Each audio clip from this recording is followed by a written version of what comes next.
एक महत्त्वाची अपडेट, केंद्र सरकारचा विरोधकांसमोर विशेष अधिवेशनाचा प्रस्ताव आल्याचं कळत आहे। 16 ते 18 ऑगस्ट दरम्यान संसदेच्या विशेष अधिवेशनाचा प्रस्ताव आहे। महिला आरक्षण आणि मतदारसंघ फेररचना विधेयकाच्या मंजुरीसाठी हा प्रस्ताव देण्यात आल्याचं कळत आहे। सरकारच्या प्रस्तावाला विरोधकांकडून अजून उत्तर मिळालेलं नाही। मात्र या आधी ज्याप्रमाणे हे विशेष अधिवेशन बोलवण्यात आलेलं होतं आणि डिलिमिटेशन बिल त्यामध्ये सादर करण्यात आलेलं होतं, जे विरोधकांच्या विरोधामुळे आणि 2/3 बहुमत सरकारला मिळवता न आल्यामुळे मंजूर होऊ शकलं नव्हतं। मात्र आता पुन्हा एकदा अशाच प्रकारचं अधिवेशन बोलवण्याचा सरकारचा प्रस्ताव आहे 16 ते 18 ऑगस्ट दरम्यान। आणि अधिक माहिती घेऊया आमचे प्रतिनिधी सोमेश कोलगेकडून। सोमेश, काय नेमका सरकारचा प्रस्ताव आहे? निश्चितच सरकारचा विचार आहे की 16 ते 18 ऑगस्ट दरम्यान काही विशेष अधिवेशनामध्ये महिला आरक्षण आणि त्यासह मतदारसंघ पुनर्रचना विधेयकावर चर्चा होऊ शकते। परंतु जर त्यापूर्वी विरोधी पक्षांनी गोंधळ थांबवला आणि जर संसदेमध्ये चर्चेची तयारी दर्शवली तर याविषयीचा निर्णय होऊ शकतो। आता विरोधी पक्षांमध्ये आणि सरकारमध्ये एकंदरीतच या सगळ्याच्या अनुषंगाने काही समन्वय करून तोडगा काढण्याचा प्रयत्न सुरू आहे की संसदेचं कामकाज कसं पुढे न्यायचं।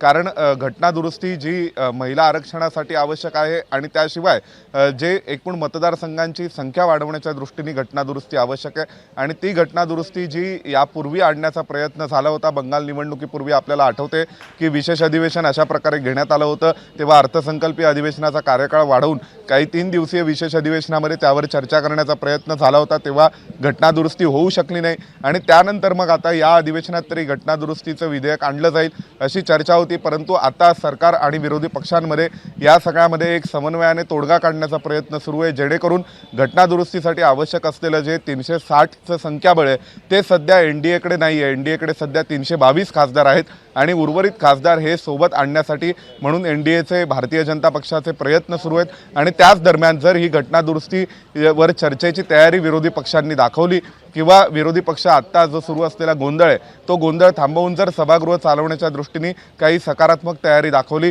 तर कदाचित शक्यता आहे की आवश्यकता पडल्यास 15 ऑगस्ट नंतर, म्हणजे 13 ऑगस्टला हे अधिवेशन संपणार आहे, पण 15 ऑगस्ट नंतर 16 ते 18 ऑगस्ट या दरम्यान काही विशेष अधिवेशनावरती चा विचार केला जाऊ शकतो आणि त्यावेळी या घटना दुरुस्ती विधेयकाच्या अनुषंगाने चर्चा होऊ शकते, ज्यामध्ये आत्ता असलेल्या 545 जागा वाढवून 840-850 जागांपर्यंत लोकसभेची मर्यादा वाढवण्यात येणार आहे। त्याशिवाय मतदारसंघांची या अधिवेशनामध्ये विरोधकांचा प्रतिसाद कसा राहतो आणि सरकारचा हा प्रस्ताव विरोधक कसा घेतात, स्वीकारतात की नाकारतात हे बघणं महत्त्वाचं आहे।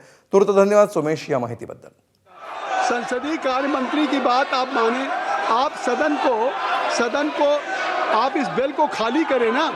आखिर संसदीय कार्य मंत्री ने कहा कि KC Venugopal ji he is a very good person but he is not enough capable to just for all of you, कि आप उनका कहना नहीं मान रहे हैं। आप केसी वेणुगोपाल जी का कहना तो मानिए, आप बिल तो छोड़िए, तब तो हम सदन चलाएंगे। ये शाम ये नहीं बरसा, आप कृपया इसको बिल को खाली करें। आपको नहीं, आखिर जब बिल खाली करेंगे नहीं हम बिल्कुल समय देंगे, लेकिन जब आप संसदीय कार्य मंत्री की बात माने। सभा की कार्रवाई कल गुरुवार दिनांक 6 अगस्त 2026 को प्रातः 11 बजे तक के लिए स्थगित की जाती है। धन्यवाद।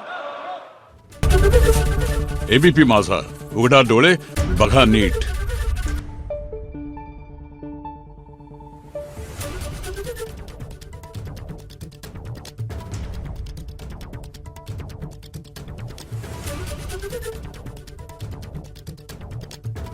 Thank you.